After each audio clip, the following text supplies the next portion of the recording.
Nice. I'm Rod Sterling. You're listening to the Zero Hour. Suspense. I'm the Whistler. Yours truly, Johnny Dollar. Who is it? The Fat Man. Presents The Man Called X. The Mysterious Traveler. Another journey into the realm of the strange and terrifying. I hope you will enjoy the trip, that it will thrill you a little and chill you a little. So settle back, get a good grip on your nerves. Where are we going? You'll find out when we get there.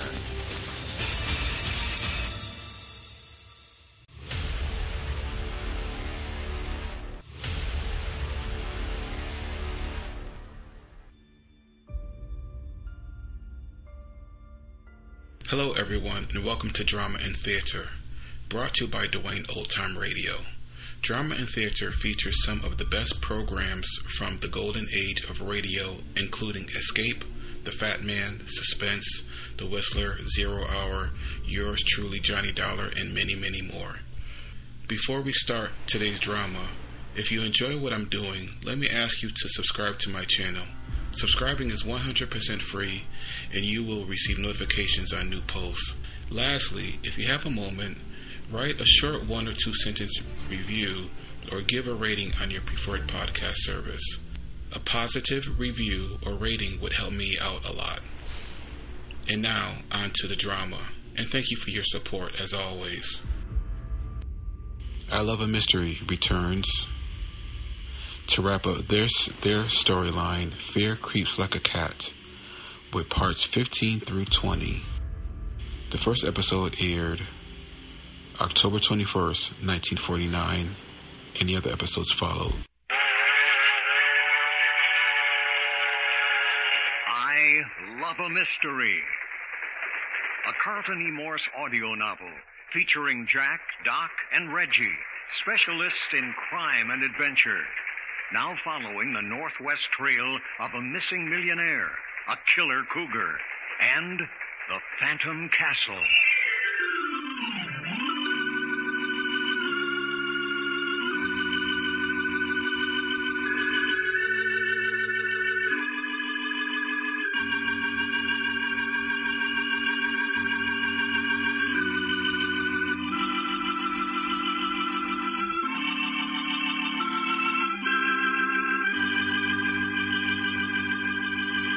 'This is Fred Foy introducing Jim Harmon's presentation of Les Tremaine and Tony Clay in an original Carlton Morse thriller, The Fear That Creeps Like a Cat.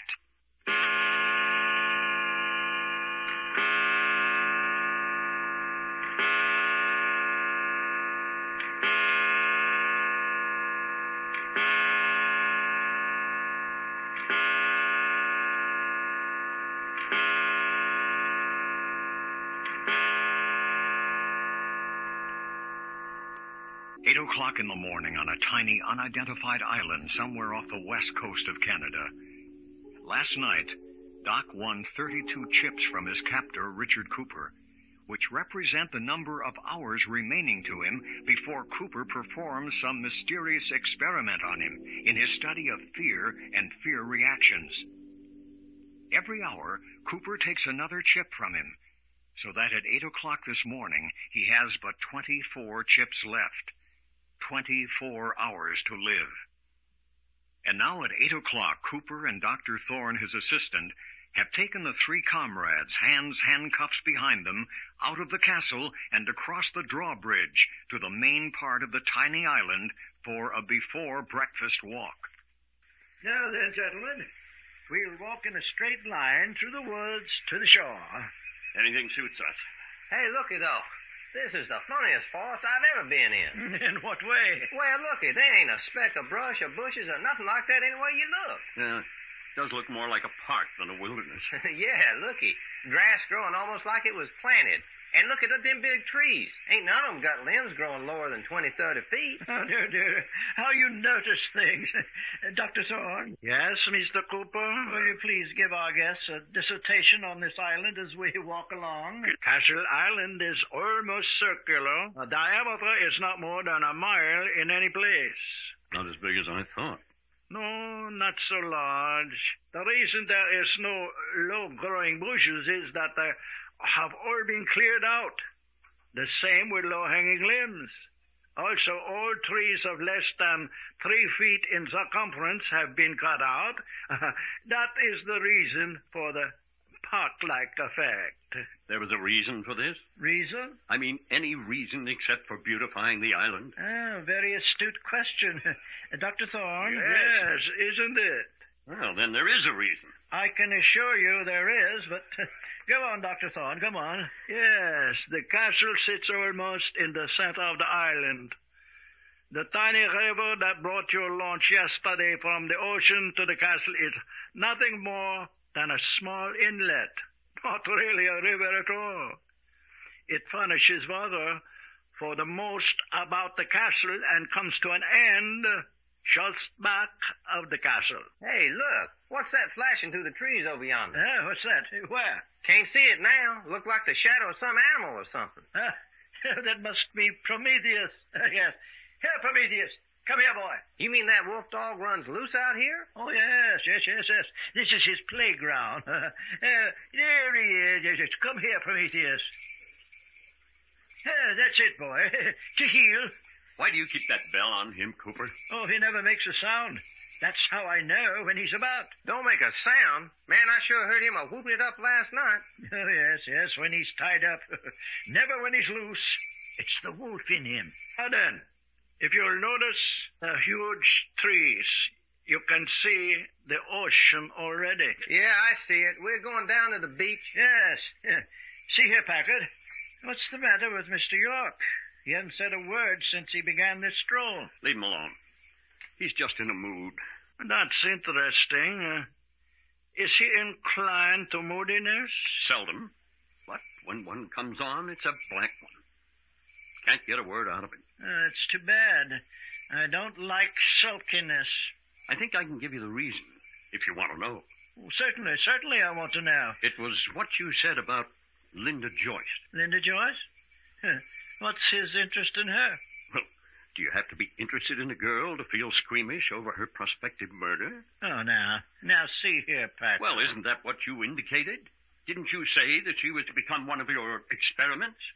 Dr. Thorne, these young gentlemen simply can't get it through their heads that sacrifice in behalf of the advancement of science is not murder. You bet we can't get it through our heads. The snuffing out of life is murder only when it is done wantonly, when life is wasted to no purpose. That may be your interpretation, Dr. Thorne. It's not ours. No? Murder is the taking of a human life, under any circumstance. Dear. Then you call legal execution murder? You're misinterpreting my meaning to justify what you and Dr. Thorne are apparently doing. But my dear Packard... I don't want to argue with you about it. All I've got to say at the moment is, if you and Dr. Thorne kill that girl, or any one of the three of us, for any of your scientific nonsense, you've a great deal to answer for. You called what Mr. Cooper and I are doing scientific nonsense? I do. Then I have no patience with you. Well, fella, if you think we got any patience with you... By the way, Mr. Long... Yeah? I'm afraid I'm going to have to ask you for another of those poker chips. Hey, you mean another hour's gone already? Oh, yes, I'm afraid it has. My, how the hours do slip by, my friend. Okay, here's your chip. Oh, thank you. Well, I still got 23 chips left. That's right. 23 more hours before Dr. Thorne and I can commence our experiment. I wish to heck so you'd give me some idea what this experiment is going to be. Oh, no. That would never do. Thorne, you don't look like a man who'd stand for this sort of thing. I don't follow you. You do follow me. You know that hour by hour, Cooper asked Doc here for those chips for no reason in the world but to try to break down his morale. Oh, there's no malice behind it. No, none whatever. Simply a scientific problem, a psychological theory put into practice. diabolical attempt to drive Doc into an hysteria of fear. Oh, no, not diabolical. A well-thought-out plan to stimulate terror so that we may study reaction in its progressive stages. Forget it, Jack. Shucks, I ain't no scared now, and I have been. Well, I know I've taken about all of this. I intend to. That's a silly statement. You think so? Certainly.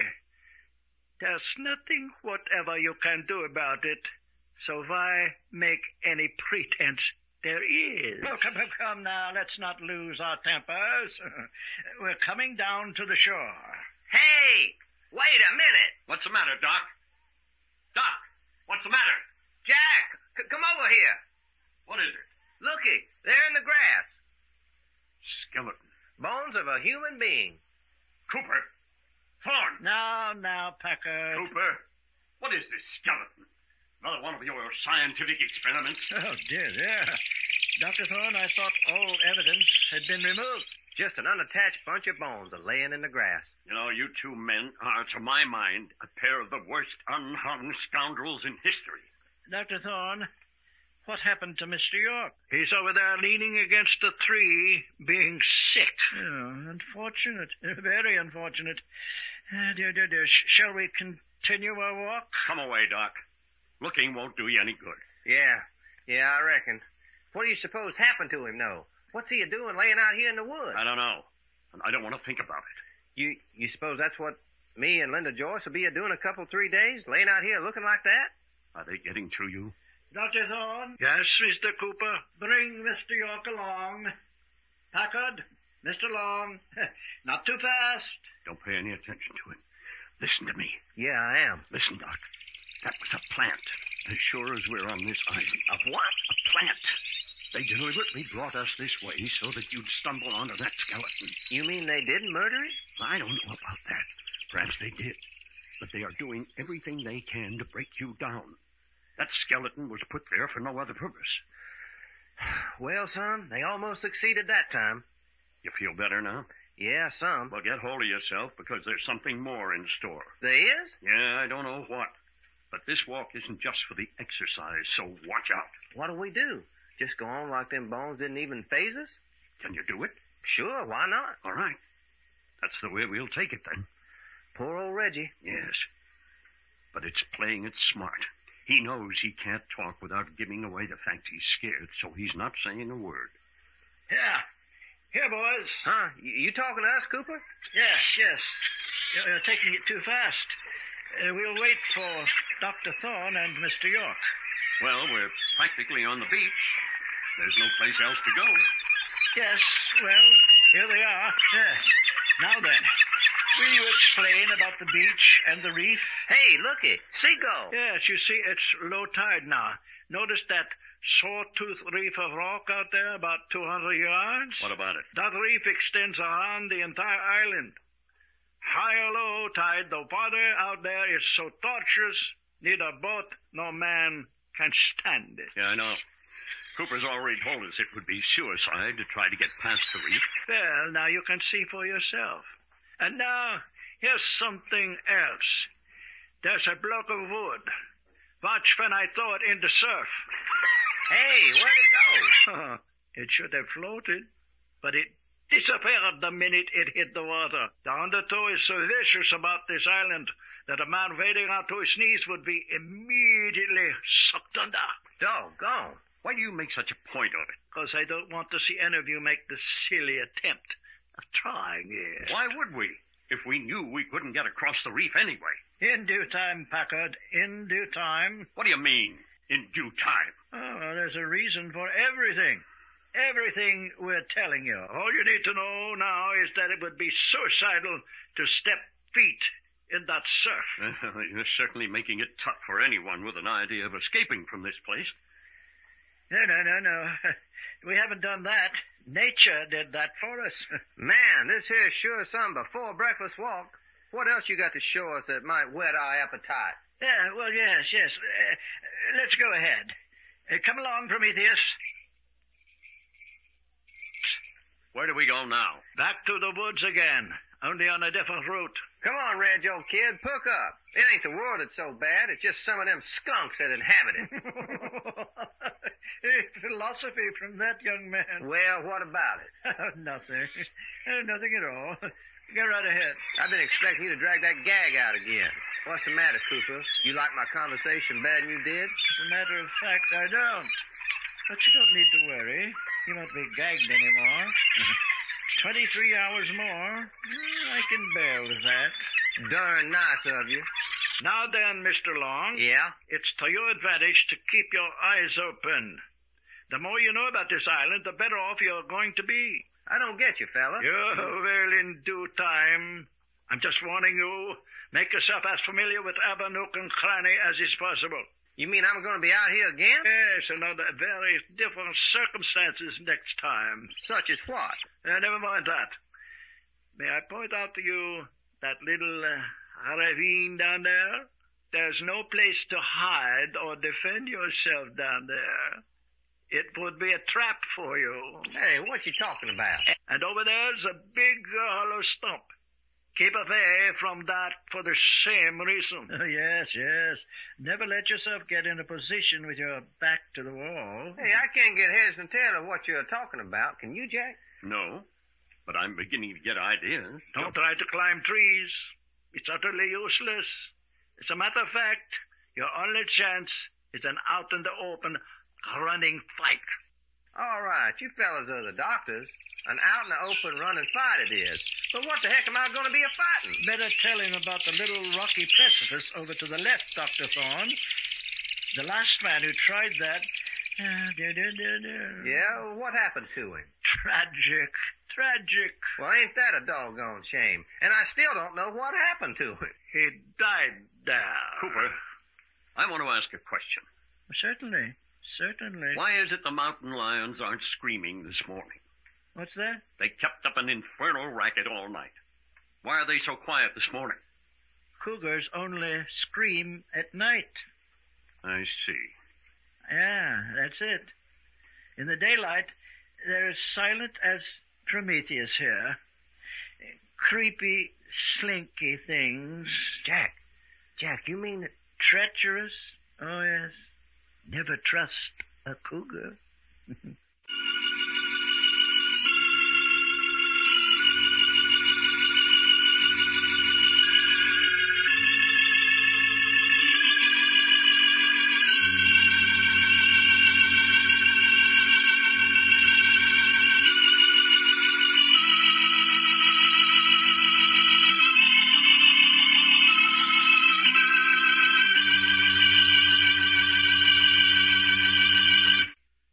Adventures of Jack, Doc, and Reggie have come to you in I Love a Mystery.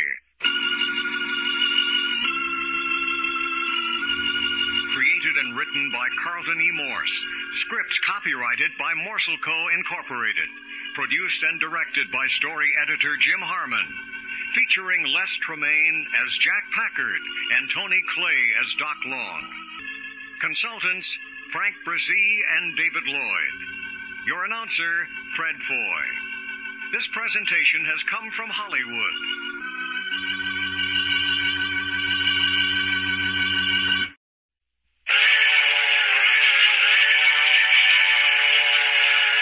I Love a Mystery. A Carlton E. Morse audio novel featuring Jack, Doc, and Reggie, specialists in crime and adventure. Now following the northwest trail of a missing millionaire, a killer cougar, and the Phantom Castle.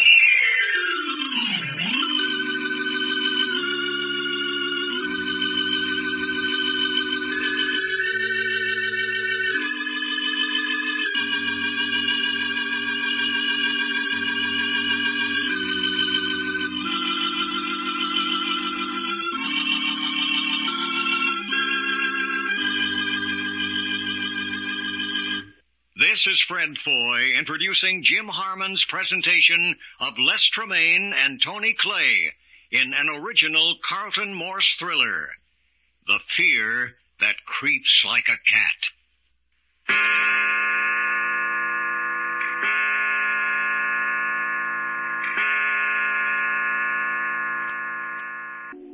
o'clock in the dark of the morning in the great cavernous castle on a small unidentified island somewhere off the west coast of Canada.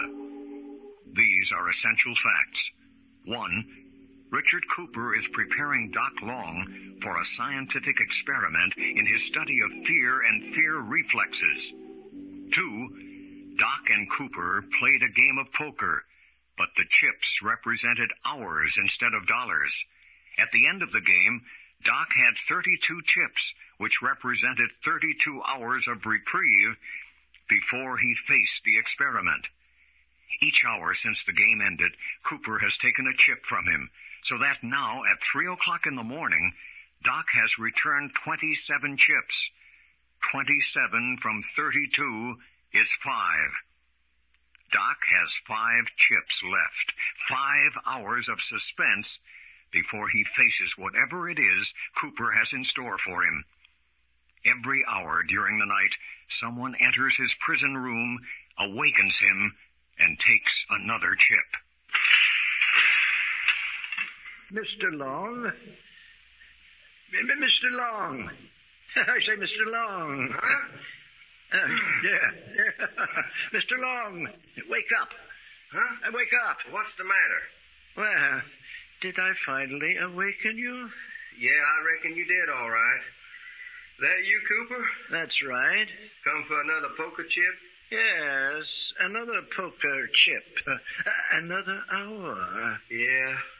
Well, there you are. Now go away and let me go back to sleep. Getting a little bit shy of chips, aren't you? Yeah, only 4 left. Uh-huh. Now looky here, Cooper. There ain't no use you standing there picking on me. I know it's only 4 hours. So why not go away and let me get my rest until them 4 hours is up? But, my dear fellow, aren't you worried? No. Do I look worried? My, such perversity. You're in real danger, young man. Serious danger. Don't say. You have every reason in the world to be frightened. Okay, now you had your say. Why, well, I suppose so. Then will you go away and let me get some sleep? Well, we'll have to see about this. Where is Packard?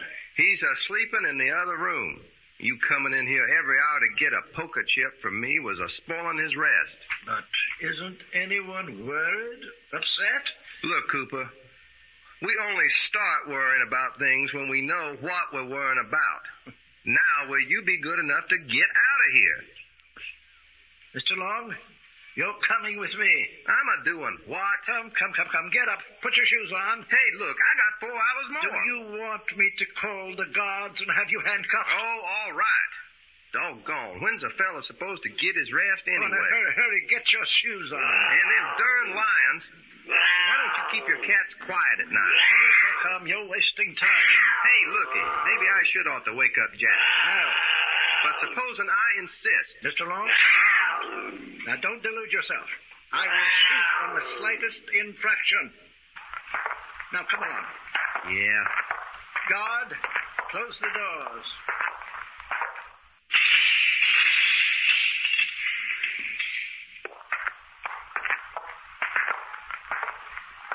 Which way now? To the right. Prometheus. Hey, that old wolf dog. Where'd he come from? Been lying outside the door all the while. Come. Move along. So you not only got a gun, but you're bringing fangs along, too. Yes, of course. It seems wise. Yeah, that's right. I wouldn't in the least mind busting you. Oh, get such thoughts out of your mind. They're futile. Uh-huh. Where you taking me at?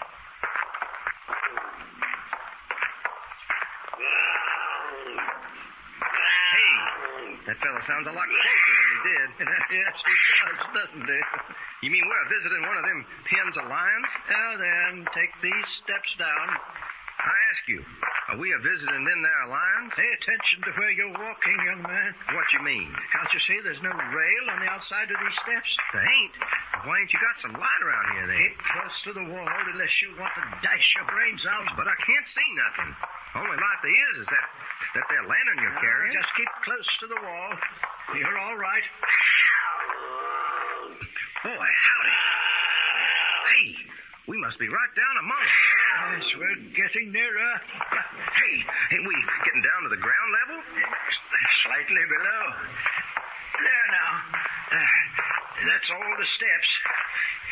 So this is where you keep your little playmates? Yes, part of them. Hey, what's the matter with that wolf dog? He doesn't like the lions. Yeah, I can understand that all right.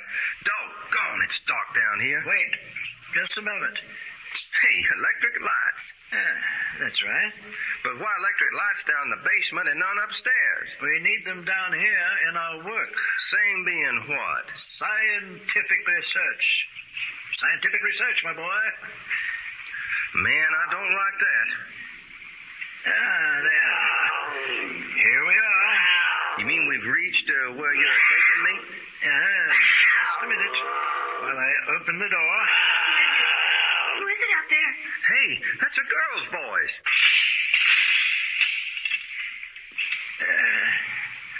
There now.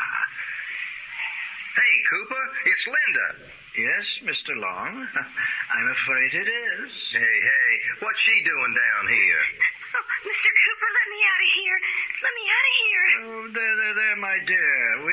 We've come for you. Mr. Long, will you go bring Linda out? Bring her out?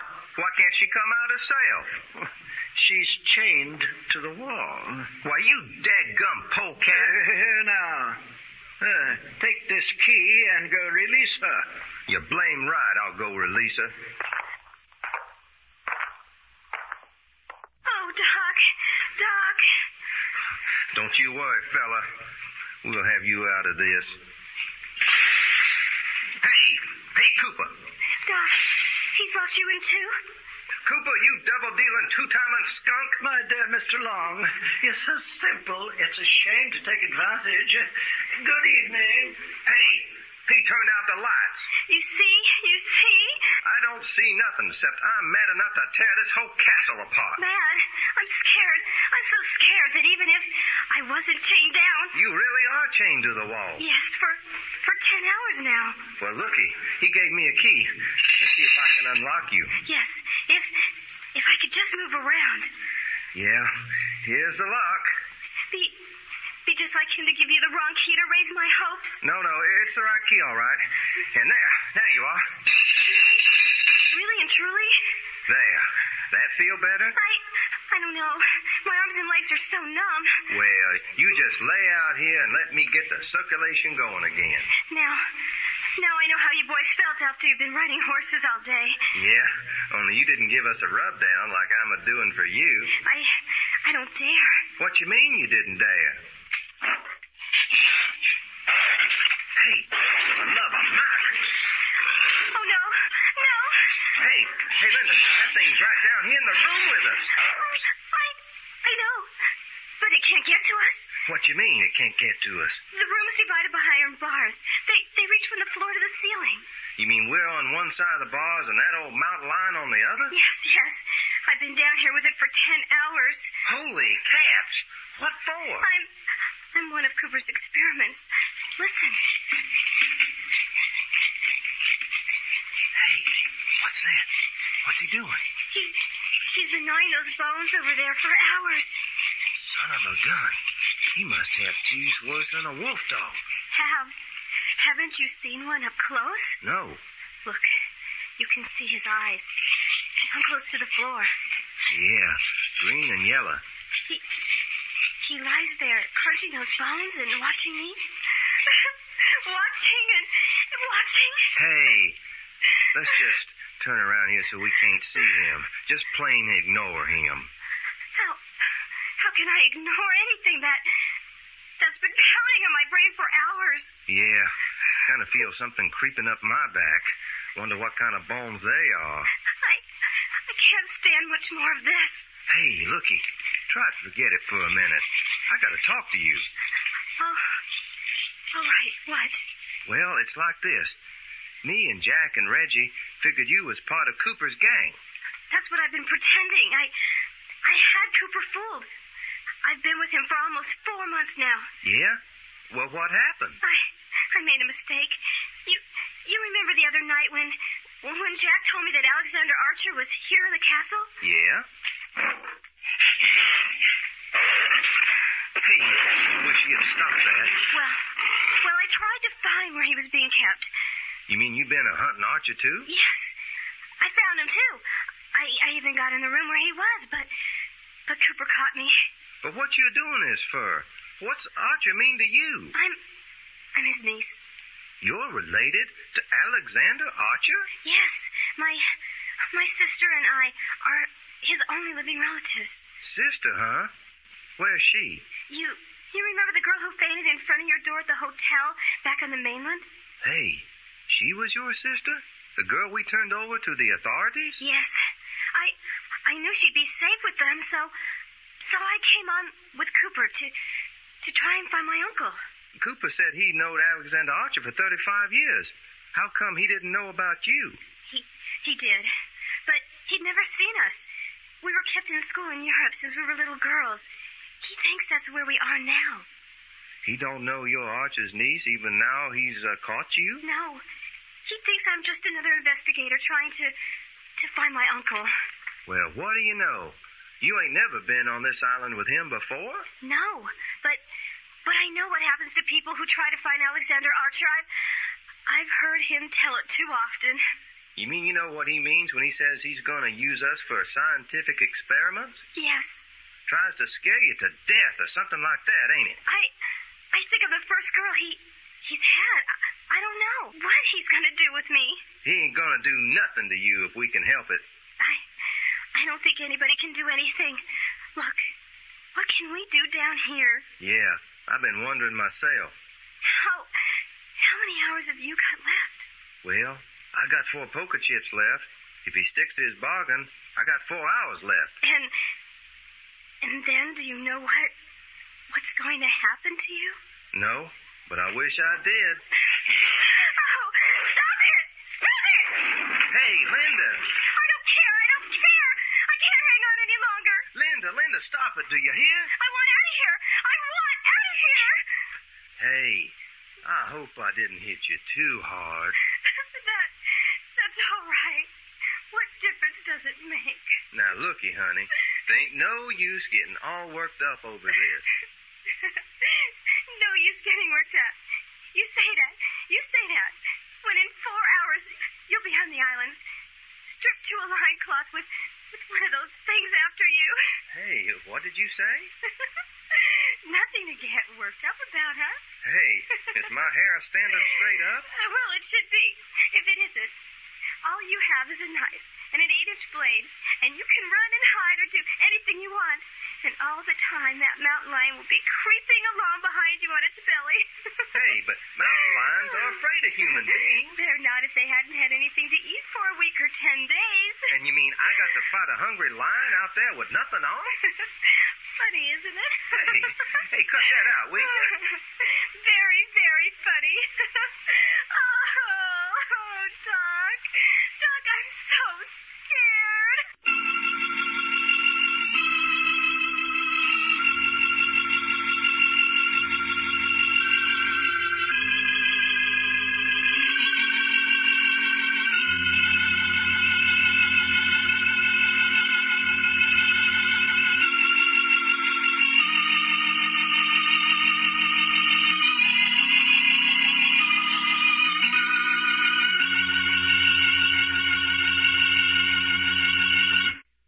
Adventures of Jack, Doc, and Reggie have come to you in I Love a Mystery.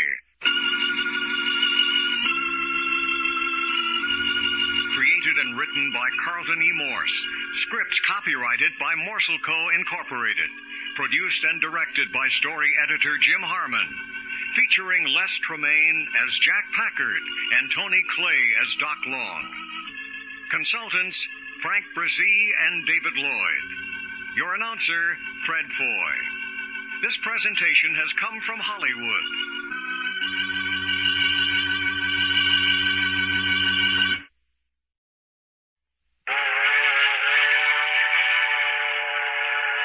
I Love a Mystery. A Carlton E. Morse audio novel featuring Jack, Doc, and Reggie, specialists in crime and adventure. now following the northwest trail of a missing millionaire, a killer cougar, and the Phantom Castle.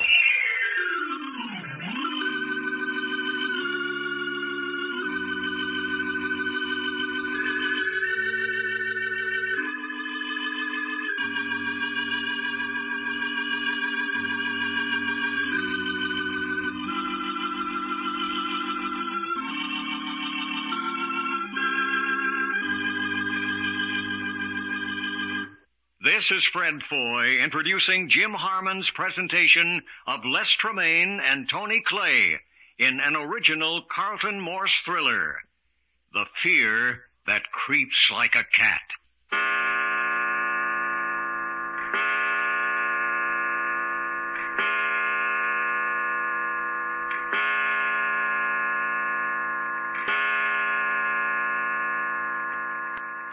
5 o'clock in the dark chill of the morning in the great gray castle on a small unidentified island somewhere off the west coast of Canada.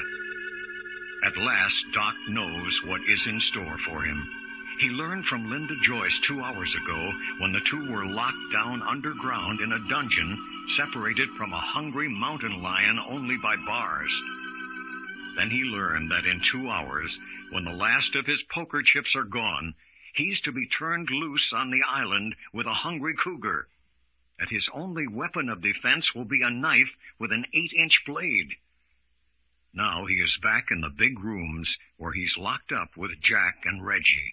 Well, doggone it, Jack, it's the darndest thing yet. Now, sit down, Doc, and tell us what happened. Yeah? Well, it's just like I said. About 2 hours ago, while you and Reggie were still asleep... Why didn't you awaken us, Doc? Anyway, Cooper come in here and got me and took me down into the cellar. Cellar? Well, anyway, a lot of underground rooms where he keeps his mountain lion and stuff like that. Is that where the cats are? Down in the lower regions of the castle? Well, some of them is, anyway. Yeah, go on. Well, and then he opened the door, and there was Linda. Down with the mountain lions? You ain't kidding there, none, fella. And what's more, she was chained to the wall. Doc, what are you talking about? I'm a-telling you, Jack. It's just like I said. One big room with iron bars reaching from the floor to the ceiling, running down the middle of the room. On one side of the room was Linda. On the other side, a big cat with green and yellow eyes, laying on his belly, watching her and gnawing and crunching bones. And she was chained to a wall down there with that thing? For 10 hours, she told me. How was she taking it?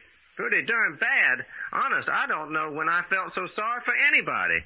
She's so blame scared she wishes she was dead right now. Well, you don't look so composed yourself. Well, if you knew what I know... Well, why don't we?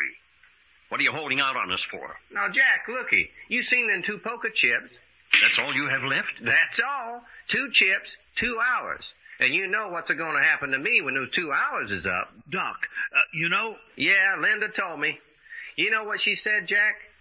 You know what that little old gal said to me, Jack, down there in the black hole, scared so bad she wished she was dead? And with that cougar thing gnawing and crunching and messing with them dead bones? Oh, look here. Doc, stop it. Yeah, well, I'll tell you what she said. They're stripping me down, Jack. Stripping me as clean as a whistle. Maybe they'll leave my shoes. I don't know about that. Doc, will you listen to me? No, you listen to me. It's kind of interesting, fella. Yeah, kind of interesting. Doc, please. Yeah, when they come and get me in my birthday suit, that is all except my shoes, maybe. They're going to turn me loose out there on the main part of the island with nothing but a stabbing knife.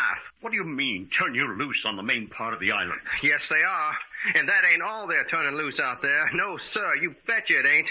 They're turning loose a nice big tawny mountain lion that ain't had nothing to eat for 10 days. That's ridiculous, Doc. It ain't ridiculous. It's just the way Linda told it to me. Scared to death. Wonder if that's what was going to happen to her, too. It's happened before? Yeah, that's it. That's why the other folks before us who tried to find Alexander Archer disappeared out of the world and ain't never been heard of since. Unless you count that skeleton we seen out on the island yesterday, hearing from them. Doc, listen to me. I'm scared, Jack. I ain't never been scared in my life before. I know that now. And I'm only the first. There's you and Reggie and Linda after me. Yes, of course. Doc, stop sitting there rocking like that. Get hold of yourself. Everything fixed out there so the cougar can go any place I can. Sneaking up, crawling along in his belly, his mouth a-watering. Hamburger for a mountain lion. That's all I am. Living, walking hamburger. Jack, you slapped me. I did? Yeah, I had to do that to Linda down there in the cage. You all right now? Yeah, I think so. Still got the creeping jitters. And that's exactly what Cooper's been working for. He's finally broken you down. I was being down there in the dock with that thing, cracking bones and watching, and the smell, that meaty smell. Don't get started again. Are you sure you haven't been framed? Huh? Oh, what you mean? Are you sure Linda and the mountain lion weren't just a setup? That the whole thing wasn't just another of Cooper's experiments in fear? You mean Linda was faking? If you think she was, you're crazy. There ain't nobody could act like she was unless they meant it. Besides, she's Alexander Archer's niece. What's that? Yeah, she's been thrown in with Cooper so she could reach her uncle. That's why she was so interested last night when you told her Archer was here in the castle. So that's where she fits into the picture. Yeah, and that's why she's in trouble now. She got to looking around and found where Archer was being held. Just as she was getting to the room, Cooper caught her. That's something to know. But we're getting away from the subject. Right now, we've got to concentrate on you. And, fella, if anybody ever needed concentrated on, it's me. It's hard to swallow. It seems incredible that Cooper would do what you described. I know it's true. If a girl ever told the truth, Linda Joyce was a-telling it. Well, then we've got 2 hours to do something about it. I still wonder. Looky, Jack. What about that walk Cooper and Dr. Thorne took us on yesterday morning, out on the main part of the island? Quite. The moat of swift water about the castle so that once across the drawbridge, neither man nor beast can get back. And all the brush and undergrowth cut out. And all the limbs trimmed off the trees up 20, 30 feet. A fella have a bad time trying to get up a tree away from a mountain lion. I say, it's all perfectly clear, Jack. Don't you remember them warning Doc not to go down into the little gully because he would be trapped? Yeah, and to keep away from hollow stumps, and that about going on that rocky ledge because one fella tried to do, and that's where he died. And then they kept repeating over and over, keep out in the open. Out in the open was his only chance. Jack, are you listening? Yes. I'm just thinking about a person's chance of escape by water. But there ain't a chance, Jack. An undertow that suck a fella under before he had waded out knee-deep all around the island. Well, they've made it pretty plain that there's no escape. That you're going to have to face that animal. Yeah, such nice people. What did they do with Linda Joyce when they brought you back up here? They took her out to, I don't know what they're doing with her. But Jack, are we just going to sit here? Why aren't we doing something? If you can suggest something. What about getting that door open? Doc, you say you can open any lock that's made. Big old lock like that? Not without some tools. Besides, even if I could, the guard outside the door couldn't help knowing what's going on. Then the windows. Barred. And even if they weren't barred, it's a good 50 feet straight down and the moat right below. We did it in Seattle, tied the bedclothes together. The water's too swift, and the banks are straight up and down. It just won't work, Reggie. Besides, we can't cut through them bars, and that's all there is about it. But there's something, Jack. Jack, I'm not going to sit here and let them take Doc out. Neither am I. The next time they open the door, we make a break. Yeah? You mean we're going into action? It's desperate. We haven't got a chance in 1,000. What do we care about that? I feel better already. Why have we waited this long? Yeah, that's what's been the matter with me. Sitting around doing nothing. No wonder I got scared. I ain't never been scared when things is busting. What we been a-waiting for? We've been waiting for a break. The odds have been too heavy against us. Then you've thought of something? No.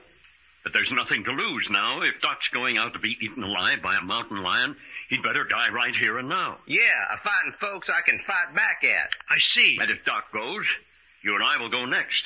So we might as well make a fight for it right here and now. Now you're talking, son. That makes me feel like Doc Long again. Reggie? Yes. See that oak chair over there? Yes, naturally. Can you smash it up? Pull it apart? Do what? Those oak legs will make just about the right size clubs to lay a man out. I get it. I'll take care of it. Hey, Jack, we're fist fighters. What we want clubs for? We want something more than fists to fight gunmen with. And if you want to tackle that wolf dog Prometheus with your fist... Oh, doggone, I plumb forgot about him. Ooh-wee, there goes a good oak chair. Don't make kindling wood out of it, Reggie. No, I'm not. Just saving the solid oak legs, though. What we gonna do? The minute the door opens, rush out and lay everybody out in sight? No. If we can pick them off one at a time, before they realize... I say, here you are, beautiful clubs. Doggone. Hey, I want that one. All right. Now, each one lay his club where it won't be seen at first glance, and yet where he can grab it up quick. Yeah, I get you. What do you mean, Jack? Undoubtedly, the next person in here will be Cooper. Yeah, that's right. Well, let him get in. Let the guard get the door shut before we make a move. But I say, he'll be armed and he's bound to have that wolf dog with him. Wait until he's in and the guard has closed and locked the door. Hey, somebody's coming. Relax. Take your signal from me. Good evening, gentlemen. Guard, close and lock the door.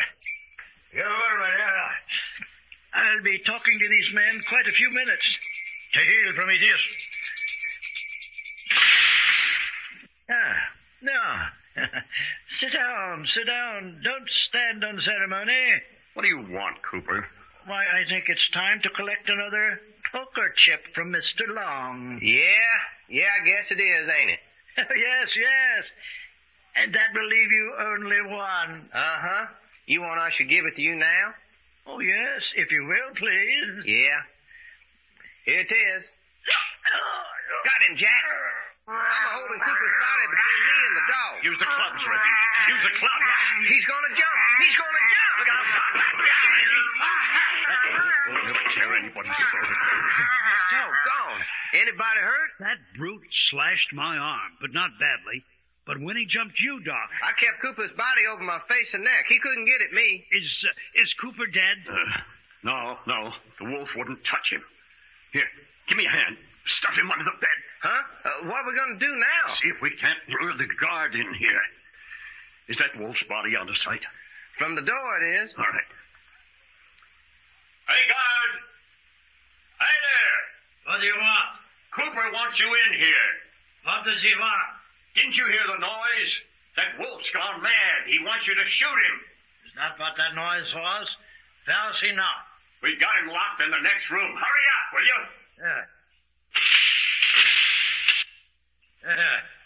Did you say...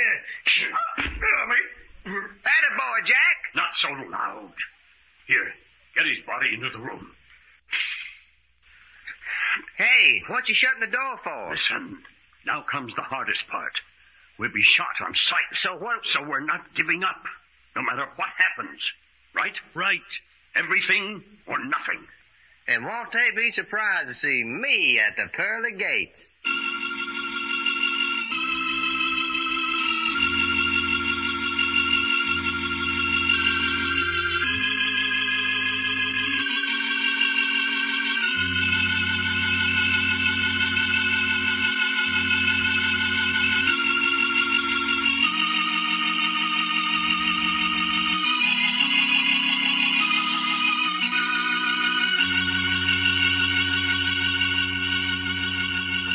The adventures of Jack, Doc, and Reggie have come to you in I Love a Mystery.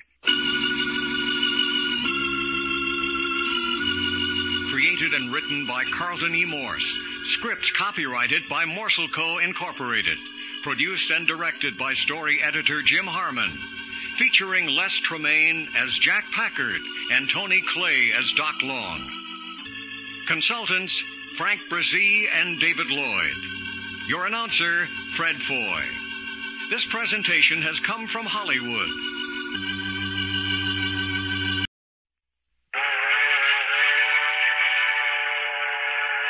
I Love a Mystery. A Carlton E. Morse audio novel featuring Jack, Doc, and Reggie, specialists in crime and adventure. Now following the northwest trail of a missing millionaire, a killer cougar, and the Phantom Castle.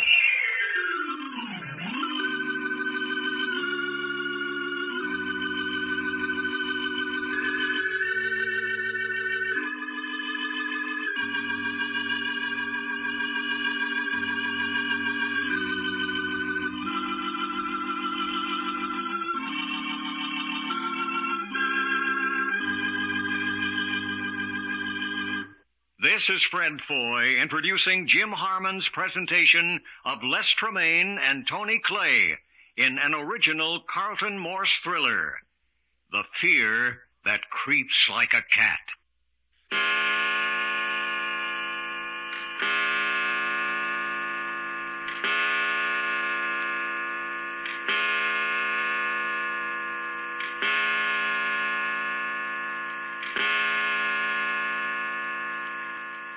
6 o'clock in the morning in the great old castle on a tiny unidentified island somewhere off the west coast of Canada. In just 1 hour, Doc is supposed to participate in the scientific experiment prepared for him by Cooper and Dr. Thorne. The experiment to consist of Doc armed with a knife to battle to the death with a hungry mountain lion in the woods of the mile-square little island. The test is to measure fear in the human being and what it will do to help or hinder in an emergency. Can Doc's fear make him strong and desperate enough to overcome such overpowering odds?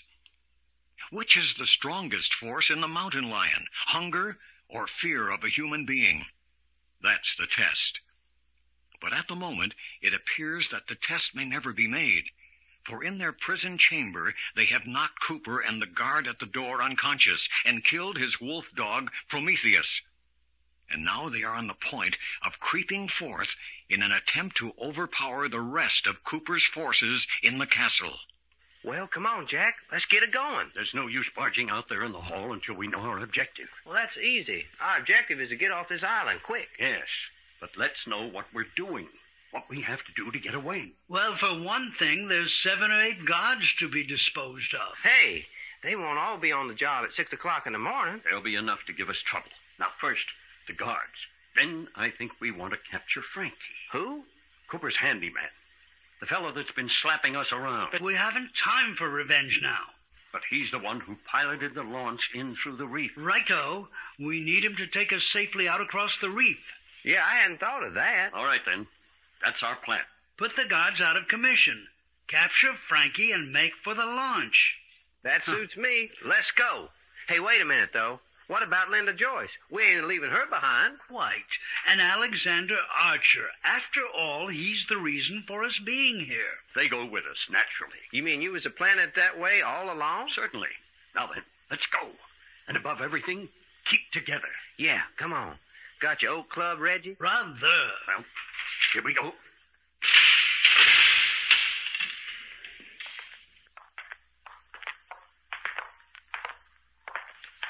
Here. Wait a minute. We're making too much noise. Take off your shoes, tie the strings together, and sling them around your neck.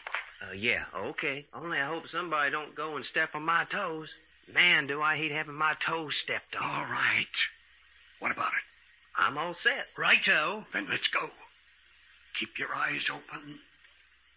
Did you ever see a gloomier place than this at 6 o'clock in the morning? Half light of dawn. Bit on the dark and dreary side. Keep it to yourself. Quite.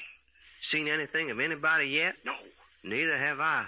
This here takes us down them wide marble steps to the main floor, don't it? Doc, will you keep quiet? Sure, why not? Darn these stone floors. My feet are getting cold. What you need is a gag. Now then, we're going downstairs. Doesn't seem to be anyone up here. Hey, Jack, let's put our shoes back on. I fight a lot better with my shoes on. Might as well. They won't make any more noise than your mouth. Of course not. Huh? What'd you say? Quiet. Come on, Reggie. Put your shoes back on. But we'll make such a bally lot of noise. Doesn't seem to matter. Apparently, the only guard on duty was the one we got in front of our door. If that's the way it is, then all we got to do is find Frankie and Linda and Archer. Sure, that's all. Well, it is. Do you know where to start looking for any one of the three? Huh? No, but... Well, come on downstairs and see what we can do about clearing the coast for a quick getaway. You see, we ain't making so much off of no... Jack, Doc, wait. What's the matter, Reggie? Look, down there in the shadow.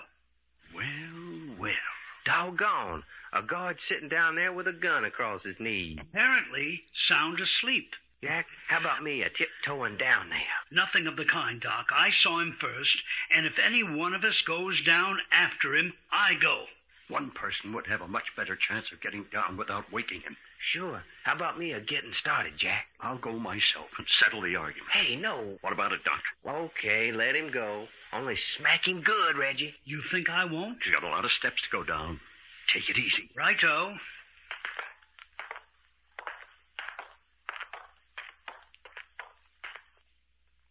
Now then, you bloody blighter, stand up. What's that? I said stand up. Yeah. Quite. I don't like bashing a sleeping man. But I don't in the least mind tapping a man on his feet. Reggie, look out! What's the matter, Jack? Get back upstairs here. Get back upstairs. Stop where you are, or I'll shoot. I say. Reggie, are you shot? I slipped and fell. I'm all right. Good boy, Reggie. Good boy, fella. Who shot at me? Our friend, Dr. Thorne. Yeah, darn his hide. Hey, you Thorne fella, what's the idea? I say, there's dozens of them. Where did they come from? Dr. Thorne, I warn you not to come any further than the foot of those stairs. Shall we go up and get them, Doctor? How are you, Frankie, old kid? Now, Frank, I want to talk to them first. How did you men get out of your rooms? By knocking out Cooper and the guard. You mean Cooper entered your room without his wolf dog? Shuckins, we took care of him, too. He's about the deadest wolf dog you ever seen. Oh, there's no use you men making all this trouble. You haven't got a chance of getting away. Reggie. Packard, did you hear what I said? Give us a minute, will you? We're talking it over. Go ahead, but hurry up. What about the furniture, Jack? Pull it all over here by the head of the stairs. We're going to need it for ammunition if they rush us. Now you're talking, fella. Shh. Hurry. Doc and I'll stay here at the head of the stairs and keep them occupied. Righto. All right, Dr. Thorne. You're ready to surrender? No, not until we've asked you some questions. Well, what is it? Will you make me a deal? What sort of a deal? You had every intention of using us for guinea pigs. We were to die. Now we've got Cooper in our hands. Maybe he's going to die. You men would murder Mr. Cooper? Why not? You and he were going to murder us. But we're scientists. If you kill Mr. Cooper, it's a wanton waste of life. I won't argue the fine points of morality. Death won't embarrass Cooper any more than it will us. Now then, if we save Cooper's life, what can you guarantee us? I don't intend to guarantee you anything. I've got 9 men here who can overpower you before you can touch Cooper. All I'm doing is giving you a chance to surrender before you get hurt. How's Reggie coming? He's got chairs and tables and benches piled up and more coming. This is your last chance. What are you going to do? I'm afraid you'll just have to come and get us, Dr. Thorne. Give me your gun, Dr. Thorne. Under no circumstances are these men to be shot, Frank. We want them alive. Yeah, so you can feed us to the mountain lions, I suppose. All right, Frank. Take your men and go get them. Yeah, okay, all right. Come on, monkey. Here they come, Reggie. Righto. Give them this Chesterfield to start with. Grab a hold, Jack. Let her go.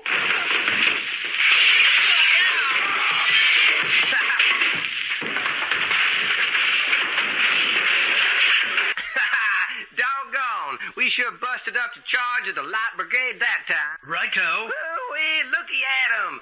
3 guys ain't on their feet yet. Come on, Dr. Thorne. What's the matter with your gang? Send them up again. Frankie, go up and get those men. With them throwing furniture at us? You heard what I said. Go up and get them. If you give me that gun of yours. Absolutely not. Well, I ain't going up them stairs and have them throw furniture at me. How about the rest of you mugs? Hey, what's the matter down there? You got mutiny on the hands, Dr. Thorne? Now then, gentlemen, up with your hands. Cooper. What's all this nonsense? Dr. Thorne. Mr. Cooper, is that you? Certainly. I've got these men covered. Come up and get them. Hey, Frank, did you hear that? Go up and get them. Sure. Come on, you mugs. Hey, Jack, are we going to take this? No, get Cooper. I warn you, I'll shoot. Then go ahead and shoot. Get that man, York.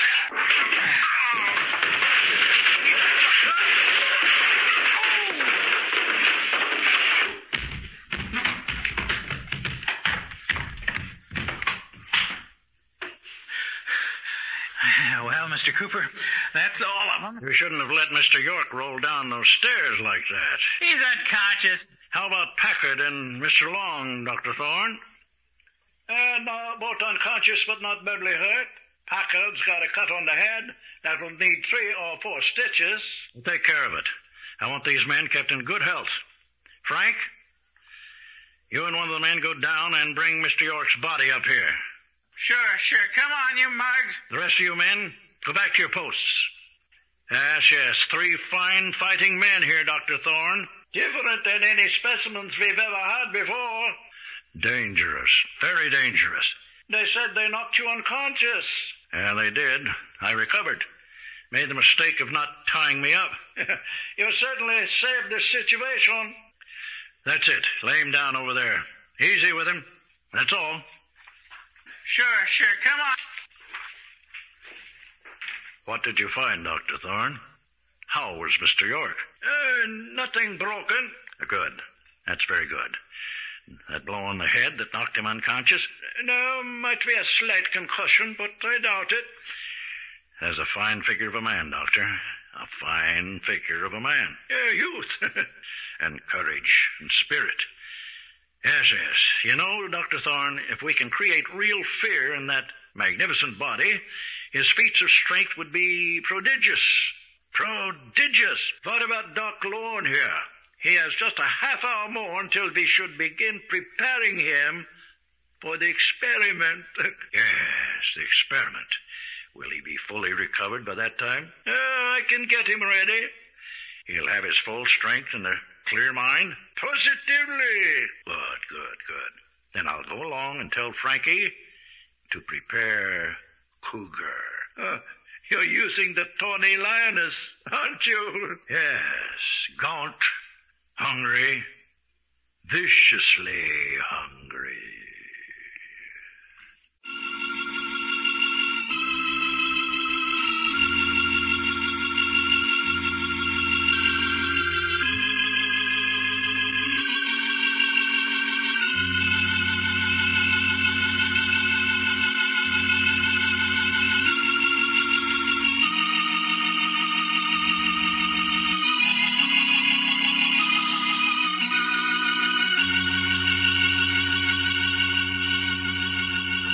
The adventures of Jack, Doc, and Reggie have come to you in I Love a Mystery. Created and written by Carlton E. Morse. Scripts copyrighted by Morse Co. Incorporated. Produced and directed by story editor Jim Harmon. Featuring Les Tremaine as Jack Packard and Tony Clay as Doc Long. Others in the cast included Jim Harmon as Frankie, Jack Lester as the rustic Mr. Cooper, Art Hearn as Captain Frenchie, Corey Seaton as Laura, and Barbara Gratz as Mrs. McGinnis. Consultants, Frank Brzee and David Lloyd. Your announcer, Fred Foy. This presentation has come from Hollywood.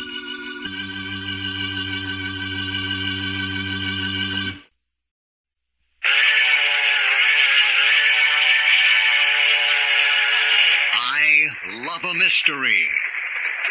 A Carlton E. Morse audio novel featuring Jack, Doc, and Reggie, specialists in crime and adventure.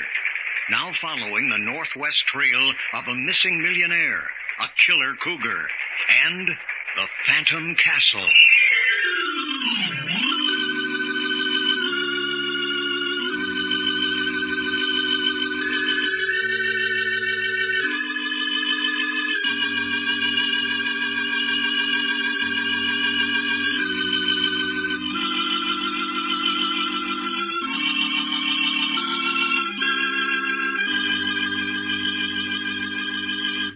This is Fred Foy introducing Jim Harmon's presentation of Les Tremaine and Tony Clay in an original Carlton Morse thriller, The Fear That Creeps Like a Cat.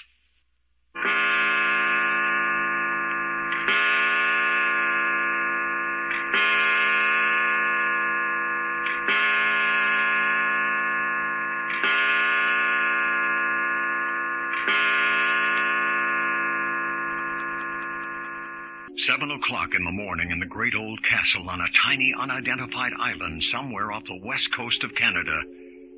The time has come for Doc to face the fate that Richard Cooper and Dr. Thorne have prepared for him. The 3 comrades, Jack, Doc, and Reggie, made one daring attempt to fight their way out of the castle, but were overwhelmed by sheer force of numbers. All 3 of them were unconscious before the battle was over. That was an hour ago. And now, at 7 o'clock, all three have been restored to consciousness and are seated in the great reception hall, their wrists handcuffed to their chairs. Well, if I gotta go, why don't I go and get it over with? All in good time, Mr. Long. All in good time. Gonna take me out there and toss me to a mountain lion, huh? Oh, no. That isn't the idea at all. It ain't, huh? You mean me and one of them cougars ain't gonna fight it out among ourselves out there on the island? Ah, Dr. Thorne's coming with his instruments. Hey, what instruments? Oh, yes. Are you ready, Dr. Thorne? Yes, I believe, Mr. Cooper, I believe I am. I see you have Mr. Long stripped to the waist. Now, you looky here. What's going on here? What you got there? Just sit quietly, Mr. Long. How am I going to do anything else with my wrist handcuffed to my chair? Yes. Now, if you just take this thermometer into your mouth. Hey, I don't know whether I... Thank you. Just close your lips. Now then, Mr. Cooper, will you make notations? Oh, yes. Certainly, Dr. Thorne. Pulse normal? Normal, eh? Yes, respiration slightly over normal. Some slight sign of agitation, Dr. Thorne? Oh, yes. Reflexes greatly sharpened. Pupils of eyes slightly enlarged. Reflexes sharpened. Pupils enlarged. Now then, let's have that thermometer. Yeah. You should ought to flavor your thermometer, Dr. Thorne. Make it more interesting to suck on. Temperature very slightly on the rise. Will you tell me what you're all doing this for? Outward signs of nervousness expressed in continued shifting of feet. What you mean, shifting of feet? Yes, Doctor. And increased strident quality in voice. Doggone you fellas. Yes. And wouldn't you put down that startled curiosity which he shows in each of our statements? Wouldn't you put that down to a rising fear? Oh, definitely. Jack, I can't stand it any longer. I tell you, I can't. Sitting here like this and watching them make cold-blooded analysis of Doc. Will you cut it out, Reggie? You're certainly not helping Doc's morale any with your hysteria. What do I care? I'm afraid. Do you hear me? I'm afraid. Hey, Reggie, cut it out, will you? No, I won't. If you think I'm going to sit here and like it while those two inhumane jackals sniff about for living human flesh to destroy... Reggie! You crazy fool! Well, Mr. Cooper, it appears a fine case of hysteria has developed right under our noses. Yes.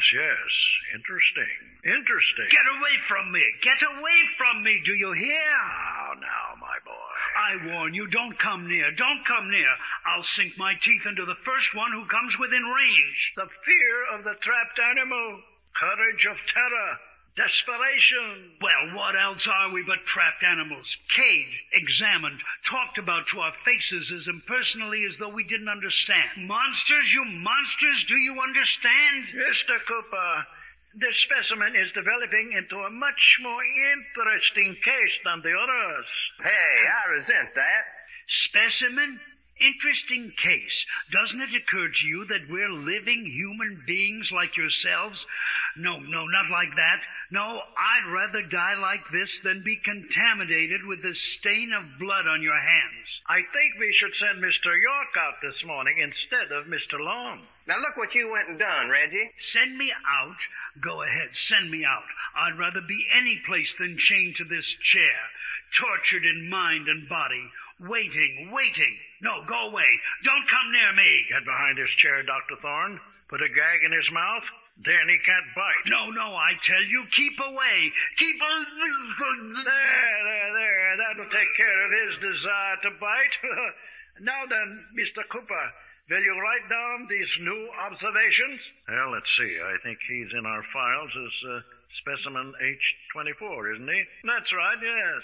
Jack, what's eating Reggie anyway? None of us is showing up to a very good advantage on this adventure, I'm afraid. Something queer here, Mr. Cooper. Huh? Oh, what's that? Pulse normal, respiration normal. But good heavens, Dr. Thorne. A man couldn't be in this fit of hysteria and show normal heart and lung action. I know. Look at the pupils of his eyes. Nervous reflexes. Perfectly controlled. But see here, Dr. Thorne. What does it mean? Mr. York. You're a fraud. What's that? What did you say, Thorne? Your friend York here is apparently trying to assume the role of a hysterical man for some purpose of his own. Take the gag out of his mouth. Yes. So that was it. What you mean, Jack, so that was it? There you are. What's the idea, Mr. York? Did you think you could fool me for 1 minute? I didn't know. I hoped I could. But why, young man, why? What was your object?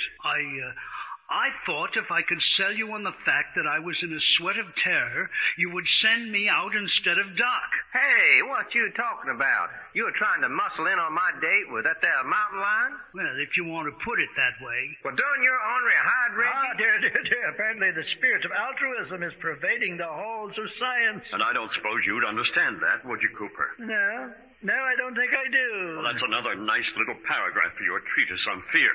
That in the ordinary human, the desire to come to the aid of a fellow being in distress is stronger than fear, even the fear of death. Mr. York's wasting our time. I think we have a complete record of data on Mr. Long. All right. I'm going out and face a mountain lion. What else? The problem in fear psychology, which we're studying today, is twofold. First, to what heights, what super strength, what cunning can the human mind and body be raised when stung by the lash of fear? Number two, we know that the mountain lion is a cowardly beast.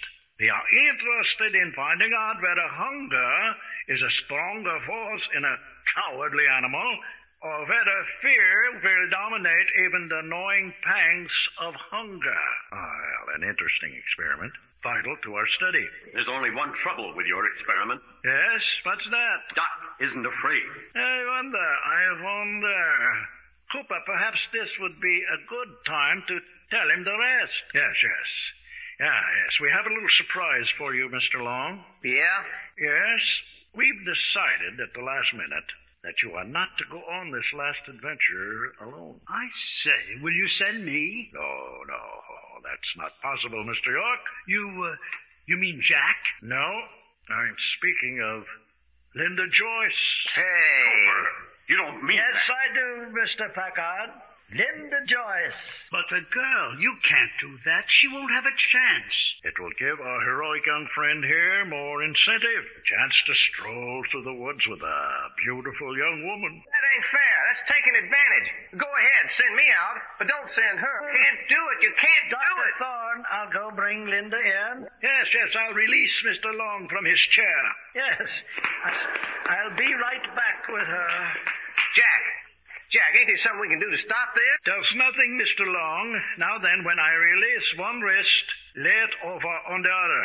One hand is still cuffed to the chair, and your ankles to the legs of the chair. Don't try to be heroic. Yeah, okay. There now. You dare strike me?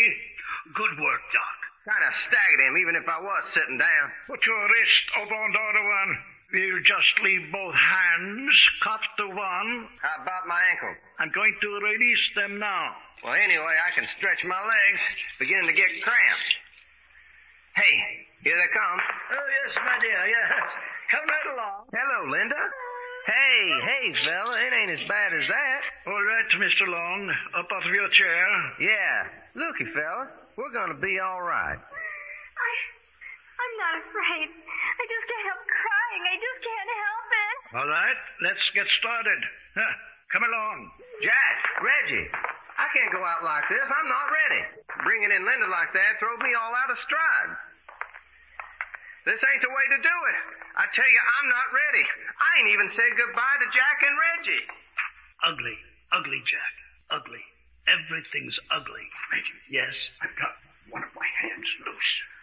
I think I broke my thumb, but I got it loose. What good's that going to do? If I can break the other arm off this chair before they get back, that's what I've got to do.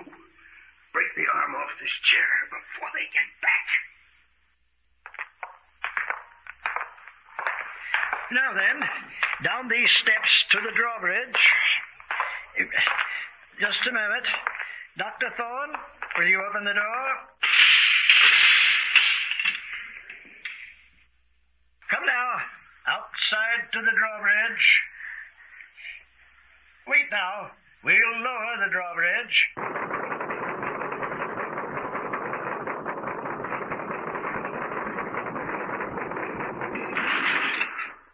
Right across now.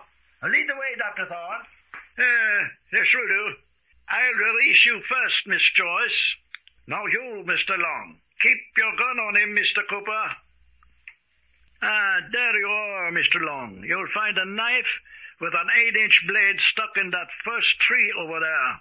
You'll have 5 minutes before the lioness is released. All right, Mr. Cooper. Back across the bridge. Goodbye, Linda. Good luck, Mr. Long. Raise the drawbridge, Mr. Cooper. Hello there, fella. Doc, what's going to happen to us? I reckon my mama was right, Linda. She always said I'd come to a bad end.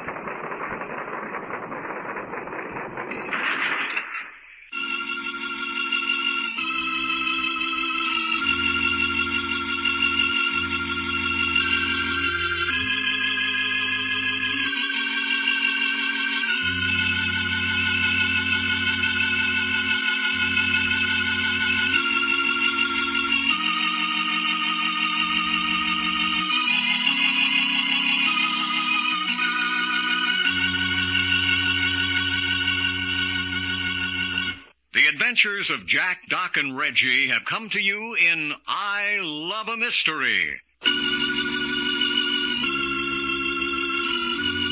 Created and written by Carlton E. Morse. Scripts copyrighted by Morse Co. Incorporated.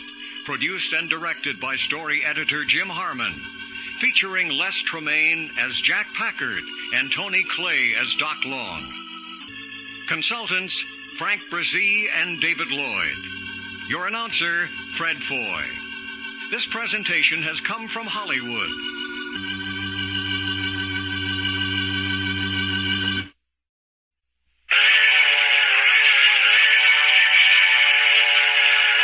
I Love a Mystery. A Carlton E. Morse audio novel featuring Jack, Doc, and Reggie, specialists in crime and adventure. Now following the northwest trail of a missing millionaire, a killer cougar, and the Phantom Castle.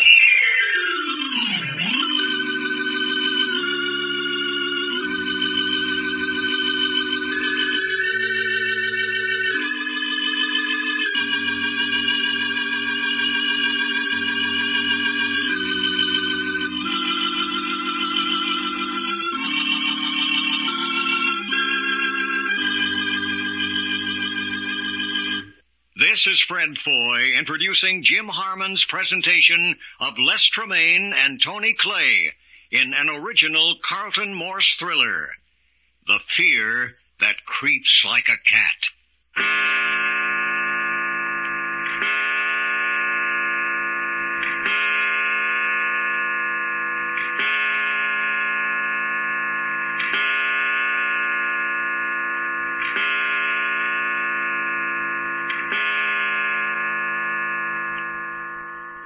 Seven o'clock in the morning in the great gray castle on an unidentified island somewhere off the west coast of Canada. Doc and Linda Joyce have been turned loose on the island outside the castle with a hungry mountain lion in Richard Cooper and Dr. Thorne's scientific research into the realm of fear and terror. The drawbridge has been drawn up, and Dr. Thorne and Cooper are on their way back to the great reception hall to await the outcome of their experiment. Thorne had left Jack and Reggie with their wrists handcuffed to the arms of their chairs. But while they are out of the room, Jack and Reggie have been taking things into their own hands. Hurry, Jack. We can't have much time left. Yeah, this'll do it. There it is. You're free, Jack. You bet I'm free. Now let's see about you. I'm handcuffed to a solid oak chair. I can't... Here, let me see. Don't wait for me. You've got to help Doc. Look, if I can break the arm off the chair, then we can slip the handcuffs right off. I'm going to tip the chair over on the side with you in it. What's that for? So I can get more leverage to tear off those arms. Here goes. Sorry. No time to be careful. Now then... Those arms were put on there to stay. Get up and jump on it. No, if it breaks, I'll come down on you. It'll be a pleasure. Well, here goes. Now look out for yourself. Righto.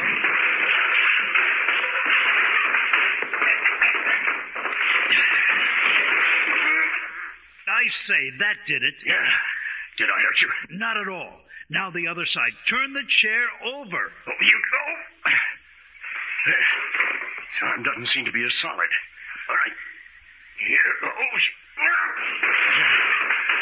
I hit on the back of my neck. Hurt you? No, it's all right. Listen.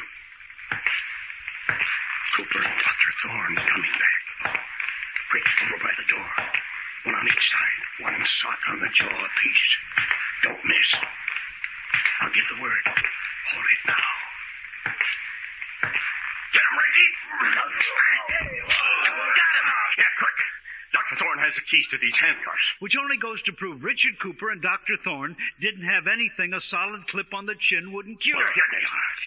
Let me unlock the cuffs dangling from your wrists. Now the other.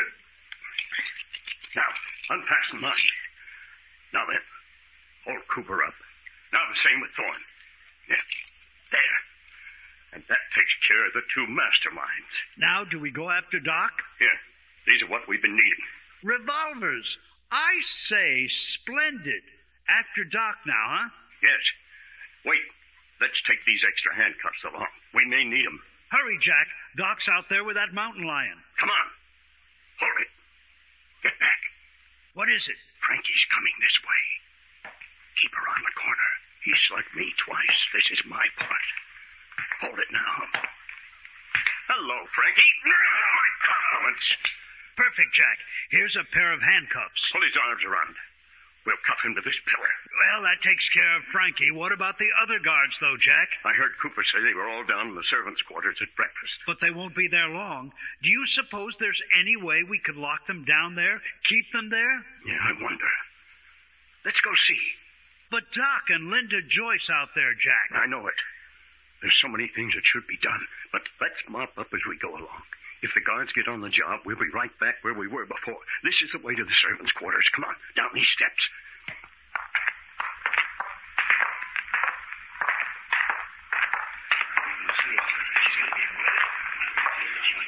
Listen. I hear voices. All right. Come on. There we're down.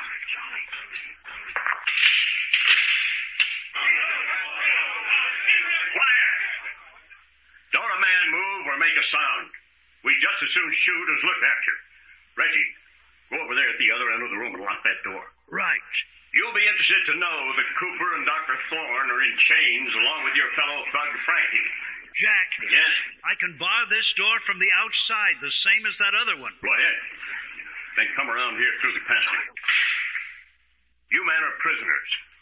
You'll remain in here until we get this situation cleaned up. Thank you for your attention. Good morning. Shoot the bars into place. One more. There. Now chain them into place. That you, Reggie? Quite. No one will ever get out that door. Nor this one. I think we got them all, too. I counted 11 in there. Now, can we go after Doc? You bet. And on the run. Come on. Up the steps. This way, Reggie. This way to the drawbridge. There. Here. This is the door leading out to the drawbridge. And there she is. Here. Wait a minute. How are we going to lower it? Jack, we haven't time to wait for that. Well, if you can tell me how we're going to get across the moat. Wait a minute. What did Cooper do? He didn't press a button. I was watching him. He said, watch this. And as he raised his hand, the bridge began to descend. Just being dramatic, Hey, maybe that's it. Maybe he's using a magic eye. Raise your hand, Reggie, and walk back and forth along the rampart. Everything else that's happened is on a par, so that's his secret. The magic eye.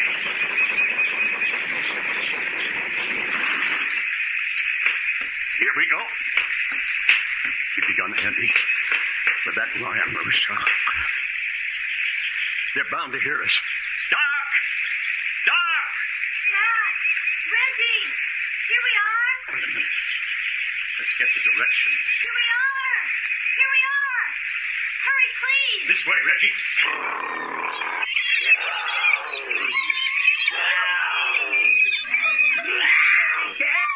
Oh, hurry! Hurry, please! We're getting there. This way! This way!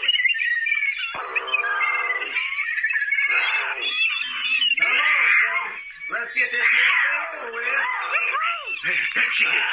I see her through the tree. Why didn't you come sooner? Linda, where's Doc? Why didn't you come sooner?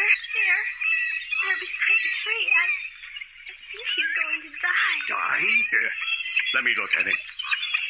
He's a long way from being dead. I say, you mean it? Battered up some. Pulse is good. Not much loss of blood. He isn't going to die? Certainly he's not going to die. Oh, thank goodness. Oh, he was wonderful. Wonderful. I say, where's the mountain lion? Over there. Dead. What's that? He killed him. Yes. You never saw anything like it. It was awful. Catch her, Reggie. I'll be all right now. Reggie, we got to get them back to the castle, all right? Now you're getting free ride back to the castle. No. Put me down. I'll be all right. Not a chance. The conquering heroes always ride home on the shoulders of the happy throng. How about it, Reggie? Righto. But how did you get out here? That's a long story. You'll hear all about it. What I want to know from you is, where is Alexander Archer held prisoner? There's a suite of rooms right off the great reception hall. He'll be awfully glad to see you. Well, that pleasure is coming to him. Within the next 10 minutes, I hope. Yeah, this is the key, all right? And there we are. Come along, Linda. Yes. Is that you, Cooper? That's him. Cooper, why don't you answer? Oh, Uncle Alex. What? Who are you? Linda. Darling. Linda. Linda, my child. Linda. Oh, Uncle Alex. We've worked so hard trying to find you, and now you're safe. Oh, no, not in this castle. Not with Richard Cooper. Richard Cooper is a prisoner. Linda, who is this man? Jack Packard. He and Doc and Reggie found you. They did it all, Uncle Alex. Oh, thank you, Packard. Thank you. How do you happen to be here bedridden like this, Mr. Archer? A year in confinement. My health is broken. Oh, you'll be all right now. Oh, yes, my dear. I'll be all right. It was that miserable $1 million insurance policy. Richard Cooper used to be my best friend. Then he got mixed up with that fellow Dr. Thorne. Went completely unbalanced on the matter of probing into people's minds. Then they began to need money. I had made Cooper executor of my estates. We were that close. But when he began to show signs of unbalance, I decided to take things out of his hands. And that's when he turned against you. That's right. He and Thorne got the idea of kidnapping me and pretending I was dead. $1 million on my life would go to the estate which Cooper was executor. Well, it's surprising the insurance company didn't suspect Cooper from the start. In the outside world, he has a very fine name.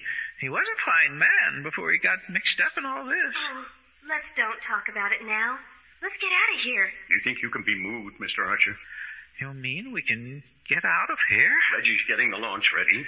Cooper and Dr. Thorne are aboard. The reef. Frankie is the only one who can take the launch through the reef. Don't worry about that. Frankie's down there at the wheel now with a gun at his head. He'll take us through the reef, all right.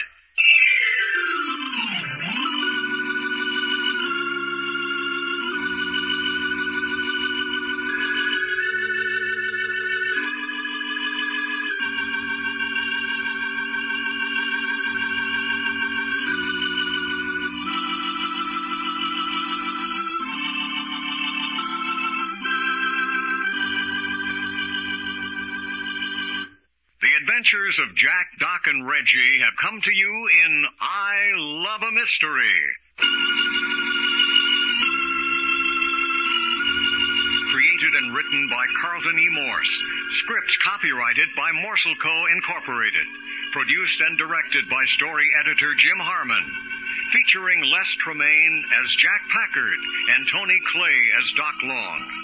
Others in the cast included Jim Harmon as Frankie, Jack Lester as the rustic Mr. Cooper, Art Hearn as Captain Frenchie, Corey Seaton as Laura, and Barbara Gratz as Mrs. McGinnis.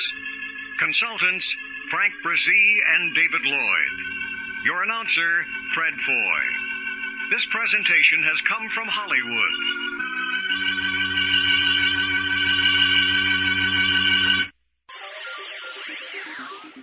Thank you for listening to and showing your support for my podcast. If you would like to receive notifications of when new episodes are posted, please subscribe to my channel. Subscriptions are 100% free, and they really help me get an idea of how I'm doing. Well, hope you enjoyed, and until next time, stay safe, wish you well, and as always, peace.